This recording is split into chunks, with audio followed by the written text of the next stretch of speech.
Duleep trophy Duleep ट्रफीते ढेर सारा अभिज्ञ player रयेछे, ढेर सारा तोखड़ तोखड़ बैट्समैन रयेछे। तादेर माझे एकटा प्लेयार रयेछे, एकटा बैट्समैन रयेछे, तार नाम हच्छे मशिर खान। के এই মশির খান? এই মশির খান হচ্ছে সারফরাজ খানের ছোট ভাই মশির খান।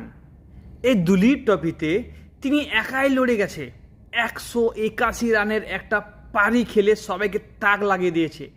সেখানে তোখড় তোখড় ব্যাটসম্যানরা অসফল হলেও, কেউ টিকতে না পারলেও মশির খান কিন্তু একাই লড়ে গেছে। সত্যি অসাধারণ 181 রানের একটা ইনিংস খেলে বড় বড় ব্যাটারদেরকে তাক লাগিয়ে দিয়েছে, অবাক করে দিয়েছে যে হ্যাঁ আমি মশির খান, সারফরাজ খানের ভাই মশির খান। সেখানে বড় বড় বলার রয়েছে, ভালো ভালো ব্যাটসম্যান রয়েছে, তারা টিকতে না পারলে ভালো ভালো